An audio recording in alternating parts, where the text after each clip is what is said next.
On the Inside, the hit single by GFM is today's topic on this episode. We are so happy to have GFM here today, and we're going to go down a few different avenues with them and really kind of see what makes them tick. And, you know, teens are an important part of this world, and it's awesome to see them when they step out in faith. Buckle up, stay tuned, we're ready to rock.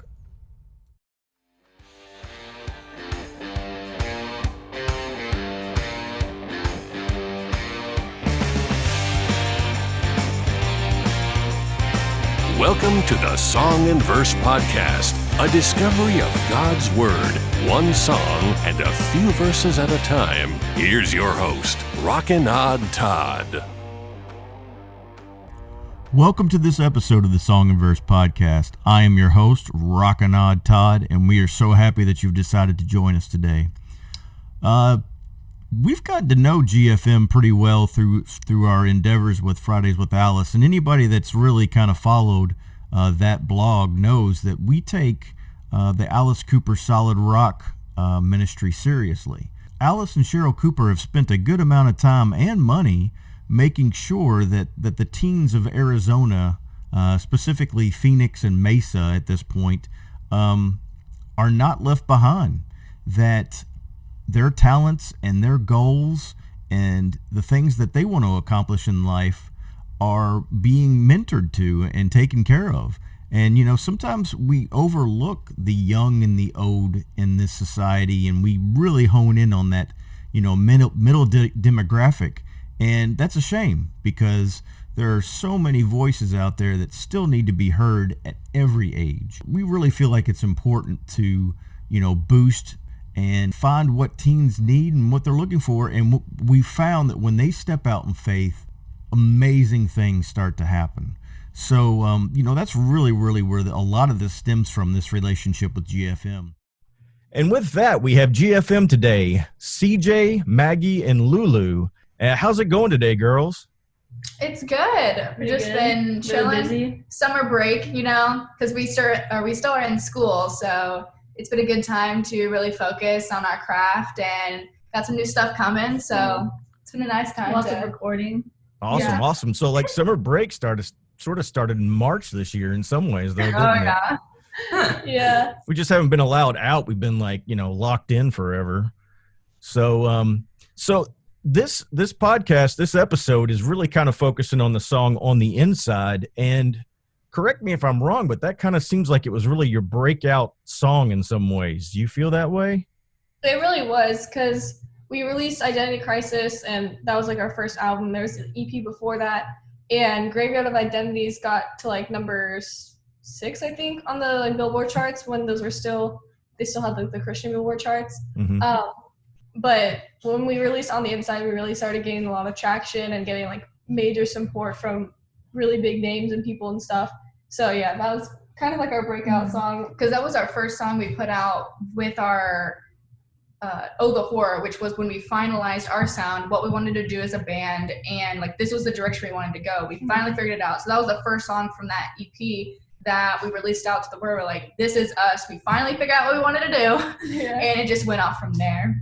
Yeah, and it's I think that's a really good description. So we listen to GFM a lot now. My two of my girls are really into it. Two of the younger boys are really into it, and that song to me, like, I'm, you know, as the dad driving in the car, just listening to music that they keep throwing on the radio, I'm like, well, keep playing that song. That's great, you know. And I can really tell that, you know, most of the songs since then on that EP, the EP, Oh the Horror you're talking about, sort of seem like they've got that same feel. They don't sound quite the same, but you can tell you've really honed in on who you guys are. Yeah. So where did some of those influences kind of come from as far as the sound that you've come up with? And maybe tell us a little bit about what Beautycore, you know, is all about. Yeah, it kind of all started when we started getting into heavy music. Mm-hmm. It kind of went, in a sense, heavier ever since, like, from there. Now give me some examples of heavy. What do you mean by that? We got into Bring Horizon, Asking Alexandria, and they're like heavy stages and yeah. stuff. Yeah. We really like A Day to Remember. You can see those influences in our more pop punk songs, like I Don't Need Your Fantasy, Mm-hmm. and like Candy Promise. Candy Promise, yeah. I'm trying to think like which ones are released. Yeah, we went on a cruise tour type thing. Like it was like Shipwrecked, but it was called Axes and Anchors.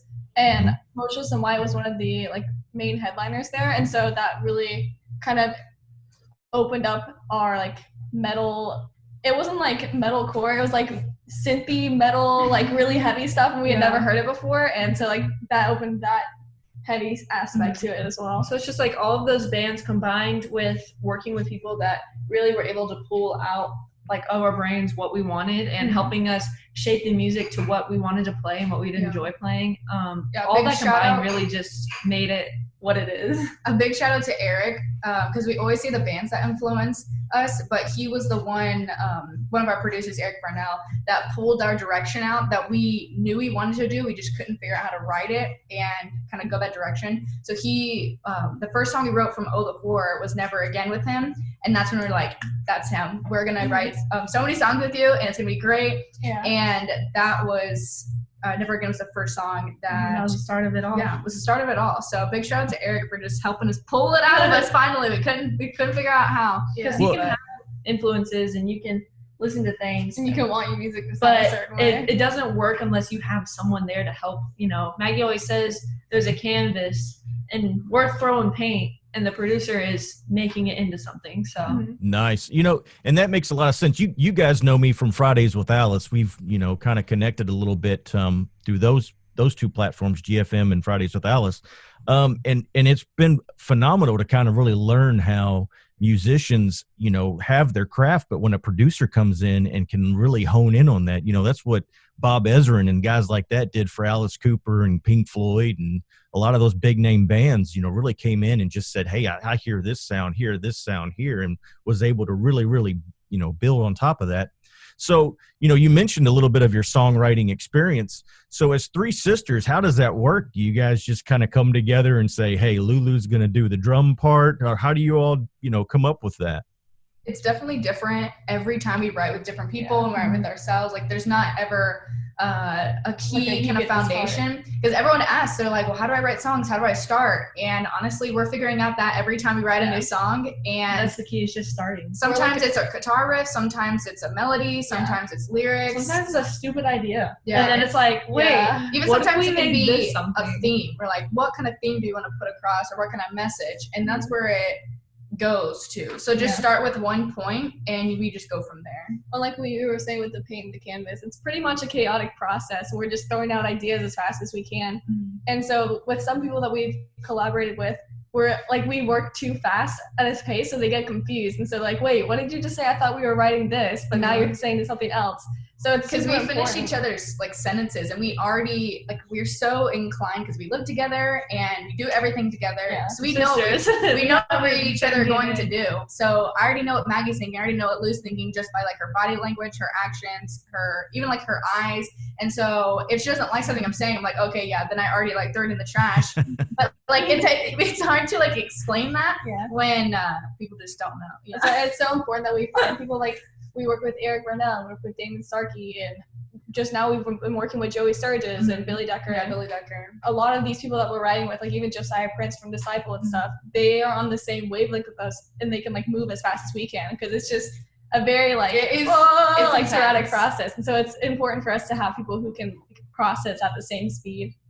Well, I mean, that's awesome. And it sounds like you guys have got a really good core there, and being able to, you know, not all siblings get along this well. So, you know, we are very all stubborn, and we've really had a lot of talks, and we still have to have a lot of talks to humble each other and to make sure we're on the same wavelength, on the same page. And because if you don't, we will just go all over the place. And we're finding out like, having time that's not working is important to keeping that relationship bond there as well, because you have to remind yourselves that we're not just coworkers, like we're sisters behind GFM and stuff. So you have to work on that relationship as well as your like co-working relationship.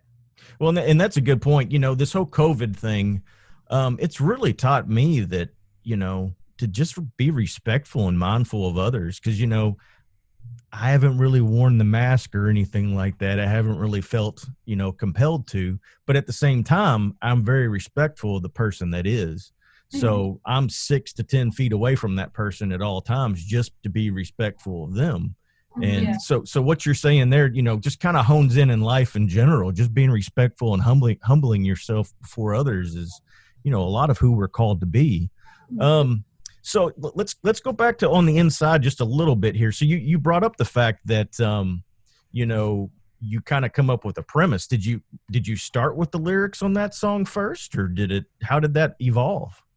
I think a lot of songs on Oh the Horror did start with lyrics, and On the Inside was one of them. That we had a bunch of lyrics that we wanted to write with and have a song that like talked about overcoming insecurities and realizing that you're an imperfect person, but finding the the perfected person within those imperfections is what's important, and learning how to love yourself despite what you might not have that somebody else has, and learning how to truly love yourself and overcoming those boundaries and obstacles of kind of the whole theme of the horror. And it's kind of whenever we write, it's even if you look at Beneath the Skin, our message was always to just look within yourself and be confident in yourself and not let anyone else say anything other than that. Because when we were writing On the Inside, we were writing a lot of these songs with Eric Burnell, because he was the one who worked on the majority with us on that EP of Oh the Horror, and we had been in person writing with him a lot. But for On the Inside, and I think Can You Promise Me and maybe one other song, we had to write over Skype and stuff, so it was kind of hard to hear the music and say, well, what about this melody, and play the song at the same time, but you couldn't really hear, which is kind of funny because now that's the normal what's thing happening now. I was going to say musicians are doing that now. I've seen playing songs and everything like that. Wait, that's what I'm doing right now. But to us then, it was weird. It was wait, what? We had to write 2 more songs, but why would we go to Nashville if we don't have them recorded yet, or if we can't record them now? So we had to finish them here and then go to Nashville and record them and stuff. We recently did our friend Damon, he came and he set it all up. He made is it an app or it's a website, song linker, and it's so different musicians can write with other musicians or write with their fans. It's kind of really anyone. Yeah, and so we set that up and we wrote a song with our fans on Twitch. What was it? 2 days ago or a day ago, and it turned out so well, and so many people had great lyrics. And I think we're releasing the song super soon. And it was the coolest experience ever, because we were we've never done anything like this before. I don't think anyone's done anything like this before. So that's a different avenue that we've tried during this, and it was really cool. Yeah, definitely. People are just having to learn new ways to work, and it may even turn out better as far as some things are concerned, and make it a little easier, not having to travel and everything else like that. So some of the things that you've already talked about, always hiding, always fighting my insecurities, the scars on our bodies, or we're more than the scars on our bodies. So it seemed like there may be a little bit of a reference to suicide or something of that nature, dancing with all of my demons, has my soul wearing thin. They left behind a wreck of memories, these marks on my skin. It's almost like, somebody may have thought about suicide or actually tried suicide or something of that nature and failed, but they've become more through the process or something like that. So, if there's a little reference to that, I'd like to hear what, you may have been thinking when you wrote that part of it. Yeah, because a lot of these songs were written at a questionable time in our lives, and we were very much trying to overcome insecurities and deal with a lot of issues that were going on in our head. And thankfully, none of us ever turned to cutting or attempting suicide, but we have talked to so many fans and so many people that we are close to who have dealt with that. And so we didn't want to write a song about overcoming your struggles without including that that topic, so people would not feel overlooked, because it is an ongoing struggle for so many people that we know, and we wanted them to know that you are strong enough to overcome this. And even though you might have to live with these scars for the rest of your life, they can be seen. Yeah, it's not who you are, and they can be seen as a symbol of I've overcome this, instead of this happened to me. You can be seen as a survivor instead of a victim of yourself. It can even be used as part of your testimony and sharing and helping others, because that's all we are doing with ours, except we're turning ours into music. We're turning our past insecurities or our past troubles or even questions, and making them into songs and using them to help share with other people and to encourage them. So really anything that happens is just writing more of your testimony that you can share. Well, and you're spot on, because in college and young adulthood, I really dealt a lot with like panic disorder and anxiety and things of that nature. And whereas a lot of friends that dealt with the same thing kind of turned to the bottle and booze and stuff, I really was able to kind of channel that back to my relationship with the Lord. And so I think you're really onto something there by being able to share those things, because you can strengthen others. When you're weakest, He's strongest. And if you can share those moments, it really kind of helps, bring out what's on the inside so they can kind of see it. And that's really kind of what some of those lyrics meant to me as well. So what was interesting, you were talking about with the whole beauty core and metalcore and all that stuff. See, growing up, like, it was Metallica, Anthrax, the old school guys, and there wasn't like all these different metal categories. It's like, I guess those are basically thrash nowadays. Is that what that's called? I don't know. Something along those lines. That's I why don't we even made know. beautycore, because we didn't know where we fit in, because we would say we're metal and they're like, no, you're not. So, okay, we're rock. No, you're not. It's like we got tired of being told no, we aren't a part of a genre. So we're like, well, if we don't fit in anywhere, we'll make our own thing. And Well, so it totally works, and I think it's great. You talked a little bit about life on the road, with some fans and things of that nature, and even on the inside song, there is a spiritual aspect to that. So, are you able to like kind of hone in on some of that with some of the fans you meet and stuff? Did people talk much about? I noticed from stage you're like, hey, we're Christians. This is positive. We want to uplift you. We want to do this, do that. But off the stage, do you get a lot of conversations with that as well? Yeah, we've had a lot of crazy stories, and we're definitely thankful for the opportunity that fans give us to share our story and to share our testimony and to share truth, because it is a humbling thing, and we're very thankful that fans share their story as well, and because that's a very big thing. Like, you're a really personal thing. A very personal thing when you share your story, because in a time and place as today in our society, like, no one reaches out. You're supposed to be okay, you're supposed to be fine, and you got to deal with it yourself. But in reality, like, that is the worst way to do things. Like, we as people, we are supposed to lean on each other. We're supposed to help each other, because then they help us, and then that's the perfect circle of going around and round, and then that's the perfect formula, which is instructed in the Bible too. But again, we're very thankful for the circle that we have with our fans, because everyone is so open. They come to us, we get to have like a great discussion of our lives, and then they just open up, and the stories that we have, and people who necessarily don't believe what we believe, which is totally cool. Like, we never want to force it down anyone's throat. But the fact that they let us speak our truth and accept that, and we still can be friends afterwards, and they can still follow our band, like, that is such a beautiful thing as well. Like, even with our Patreon members, we don't really talk a lot about our Christianity online and stuff, because we like to keep that a personal thing. So if you DM us, we'll like have like an hour-long conversation with you about our Christianity. And not necessarily that we're hiding it. It's more of, we keep this as like, this is the band and stuff. And if you want to talk about that, we would rather talk about it in a personal way than like leave it airing on social media. Because people can take things and edit them and make it seem like you're saying stuff that you aren't. So, well, a lot of people it's like uncomfortable to share that type of stuff where everybody can read it. And so we would rather have it to where there's a safe space where you can just DM us and talk to us. But like, even on our Patreon, we host Bible studies like once a month and stuff. And a lot of the people who support us on Patreon aren't Christians, or they don't even like believe that sort of thing, or they have different beliefs within this like big bubble of Christianity than we do.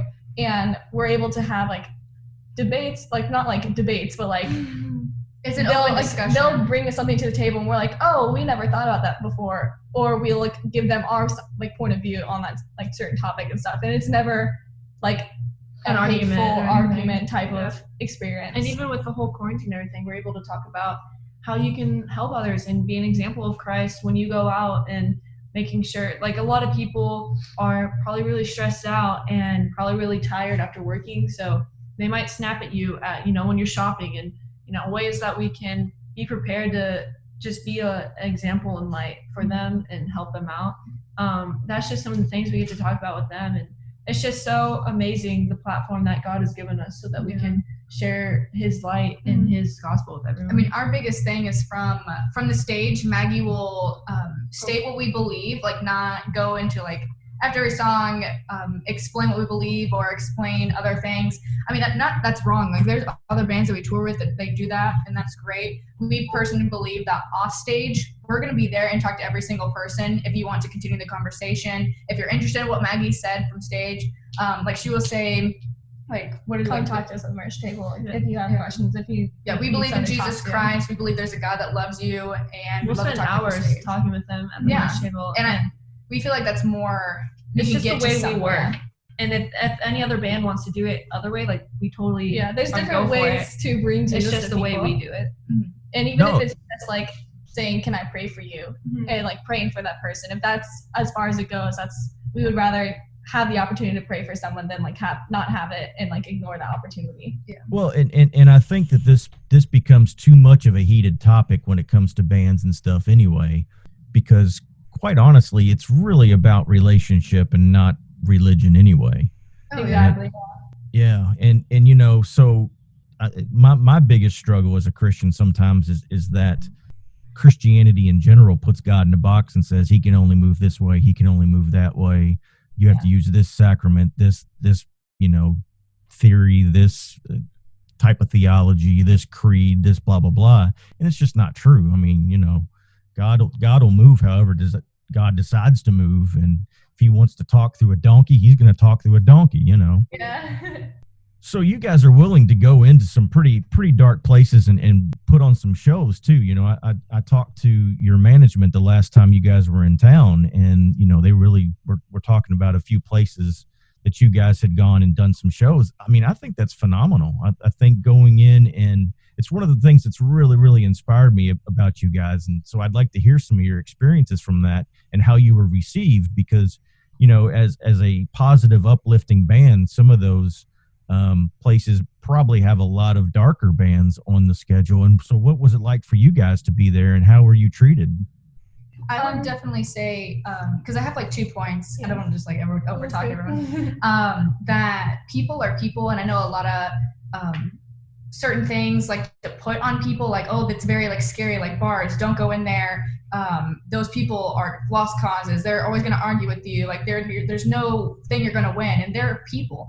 And I would say like a lot of dark places, or even in some churches, where because everyone puts on a face, and I feel like that's more scarier because you will never know what they're thinking unless you say something. And other people in other places, like Gathering of the Juggalos that we played at, they're so nice. They're so nice and genuine, and I feel like, I mean, a lot of stuff to do is very questionable, but I mean, they're just people, and we're all just people. And I feel like a lot of us like to put ourselves higher than other people just because we're human. Yeah, because we're human and we feel like that makes us feel better, but honestly, we're all on the same playing level. And if you think about it, in God's eyes, sin is sin. Yeah. So what you might, even if somebody's sin is more apparent than yours, your sin is still on the same level as them. It's like an even playing field. So we kind of view every place as basically the same thing. Exactly. So if we're going to a church, we're going to do the same thing that we're going to do if we're going to Gathering of the Juggalos. And it's just, we always view it as a show. Like, we don't see any of them different. Like, yeah, we might be told, hey, stick together, be a little more careful, or we'll pray up a little more if we go to, you know, someplace that is a little more dangerous or whatever. But we always trust God, and we don't live a blind faith. So we have faith that our God will be with us, and we don't go in with judgment of casting on these people, because honestly, like we said, like, people are people, and we've done some crazy things in our lives that even if we never did any crazy things, like as a sin as simple as like being jealous over somebody having a shirt that you don't, like that's on the same level. So we kind of just view every place as the same thing, and we treat people how we would want to be treated. And so if a band there isn't nice to us, then we just brush it off our shoulder and we continue going, because they probably had a bad day. Yeah, honestly, the band life is hard. Honestly, someone like saying something to us or doing something to us isn't going to, like, that's not going to stop us from doing GFM. It's not really going to affect those are a lot of the places that people kind of are like, no, you shouldn't go there. Those are the people that need it more. And like they don't get people going there. So they're never going to hear the truth about Christ and like be shown truly like Christ's love. So we don't ever say like, oh, we aren't going to go to these places. And if a band wants to say they're not going to go there, like that's okay. But that's why God put us here, you know, so that we just go.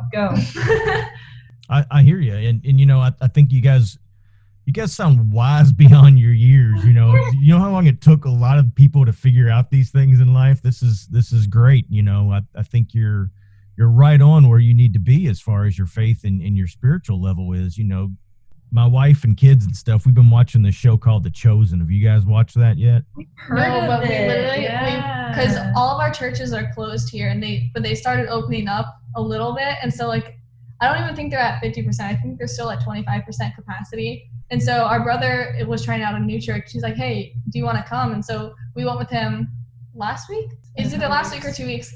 And like the pastor talked about that show. He's like, you should watch it. It's this company called VidAngel puts it on. So we've been watching all these movies on VidAngel because it'll like censor parts of movies that you don't want to see. Yeah, so we do the same thing with the kids and stuff. Yeah.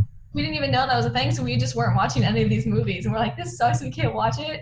But like we've been watching stuff on VidAngel, but he told us, he's like, you definitely have to check out the shows, and it's really good. So the you know, one of the cool things about it is that they show Christ going into like the red district and stuff and going in these places that the Pharisees were just like, what are you doing? And he's like, these are my people, you know?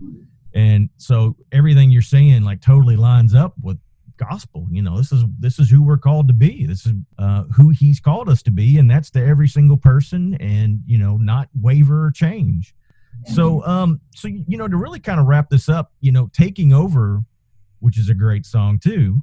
You guys launched a few months back, I guess right before the lockdown and everything.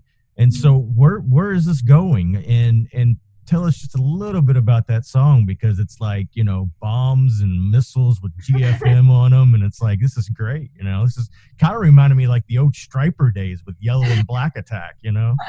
Taking Over is the start of a new GFM era, I guess, is what you could say. Mm-hmm. And if you loved Oh the Horror, you're gonna just die whenever you hear this new stuff. And we're not allowed to talk about a lot of it, just because everything that's been going on is kind of like scrambled, kind of dates up and everything. So we've had to move release dates and everything. But what we can say is that we have released Taking Over. It just recently hit over 200,000 views on YouTube, which is really cool. And it boosted our Spotify, so now we hit 1 million streams. Yeah, our Spotify just hit 1 million streams. We haven't posted about it yet because we're gonna make this whole like big post, but it just hit 1 million streams, which is super cool. But Taking Over kind of just resembles what this new stuff is gonna sound like and what it's gonna be about, and it's really just standing up together, because in Oh the Horror, we talked about having those weaknesses and those insecurities, and we want people to know now that even if you have insecurities, or if you don't really have a weakness right now, you're actually in a really good spot, then we need to gather together and be strong and literally take over.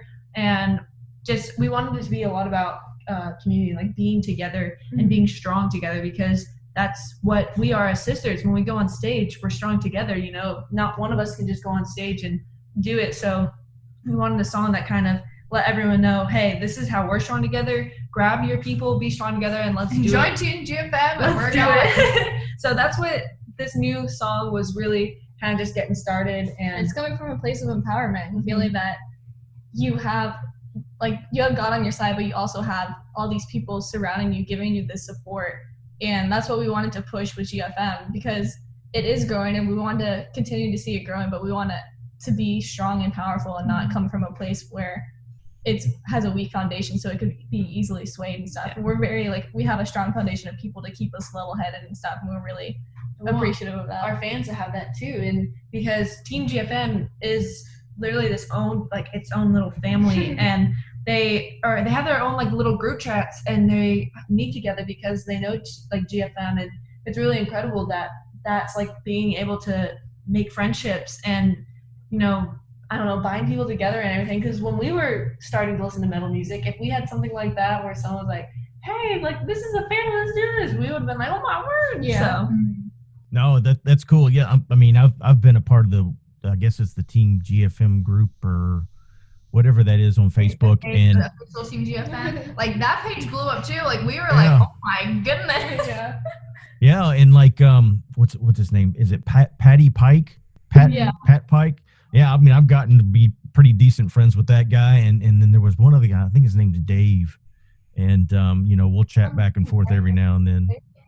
Dave Harrington, I think. Maybe I'm horrible with names, and social media really isn't my thing, but doing what I do, it's like I kind of have to. We always say we know faces. That's why it's always funny because we're like, I know you from somewhere, and they're like, I don't think so. We're like, okay.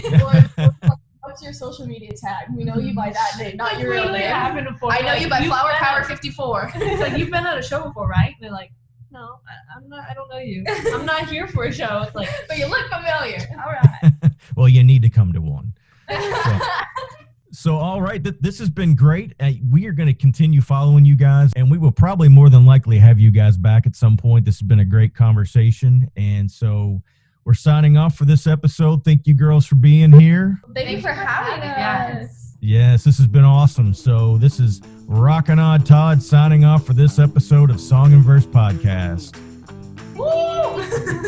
We hope you enjoyed this episode of the Song and Verse Podcast.